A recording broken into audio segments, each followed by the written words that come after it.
साल पहले चक्रपाणी को चिपलुन में देखा था। नायक अभी चाय की टपरी पर गया है, चाय पीने आ जाएगा। मगर जैसे कुमार नायक से मिलता है और चक्रपाणी के बारे में पूछताछ करता है तो लास्ट में उसने चिपलुन के जिस बंगलों में चक्रपाणी को देखा था उसका पता वो कुमार को बता देता है। अभी कुमार के मन में और भी कई सवाल आते हैं, मगर इससे पहले वो और सवाल कर पाता, गलती से नायक के हाथों से सिक्के गिर जाते हैं जो कि वो चाय वाले को दे रहा था। इसीलिए नायक उन पैसों को उठाने लगता है और इतने में एक कार उसे रौंद कर चली जाती है और वहीं पे नायक की मौत हो जाती है, जिससे कुमार काफी परेशान हो जाता है कि बताओ, एक आदमी मिला था जो मुझे चक्रपाणी के बारे में बता रहा था पर अब वो भी गया। इसलिए कुमार जाता है फिर अपने घर और वहाँ वो चुपके से अपना सामान लेकर भागना चाहता है, मगर उसकी वाइफ जाग जाती है और उससे सवाल पे सवाल करती है। तो कुमार सिर्फ एक ही चीज कहता है कि देखो, तुम मेरी भलाई चाहती हो ना, तो मुझसे ज्यादा सवाल मत करो, मुझे इसी वक्त कंपनी की काम से चिपलुन जाना होगा। ये कहकर कुमार तुरंत ही चिपलुन के लिए निकल जाता है। अब यहाँ चक्रपाणी के बंगलों में जाते ही कुमार की हालत खराब हो जाती है, क्योंकि पहले तो बारिश की वजह से उतने सुनसान जगह पे कोई जाने को तैयार नहीं है।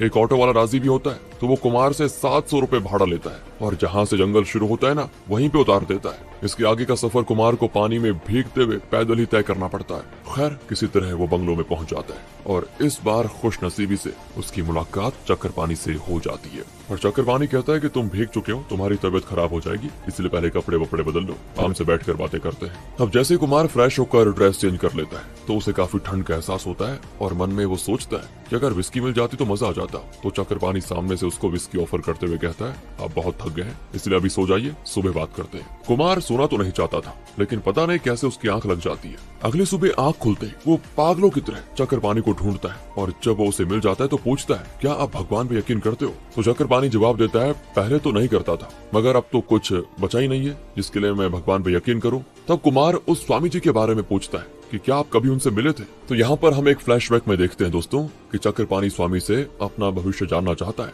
मगर स्वामी जी इनकार कर देते हैं और कहते हैं, यदि तुम अच्छे कर्म करोगे तो तुम्हारा भविष्य भी निश्चित तौर पर अच्छा होगा, और अगर तुम बुरे कर्म करोगे तो उसका अंजाम ऑब्वियसली बुरा होगा। चक्रपाणी बहुत गिड़गिड़ाता है, मगर स्वामी जी उसको मना कर देते हैं, भगा देते हैं वहाँ से। अब फिर प्रेजेंट में इसके बाद कुमार अपनी सारी प्रॉब्लम बताता है कि स्वामी जी का कहना था कि मेरा और आपका एक ही नसीब है, हम दोनों एक दूसरे के काल हैं, आप मेरा भविष्य काल है और मैं आपका अतीत काल हूँ, हम दोनों एक दूसरे के समानांतर हैं। फिर वो सारी बातें बताता है कि कैसे उन दोनों की लाइफ की चीजें एक दूसरे से मेल खाती है। पर चक्रपाणी को ये ठीक नहीं लगता। वो कहता है, हम दोनों एक दूसरे को पहले अपना अपना भूतकाल बताएंगे, और अगर मुझे लगा कि हाँ, मुझे तुम पे यकीन करना चाहिए तो मैं तुम्हारा 33 साल का भविष्य बता दूंगा। इसीलिए सबसे पहले कुमार उसको अपनी आईब्रोज के ऊपर की कट के बारे में बताता है कि ये मुझे मकर संक्रांति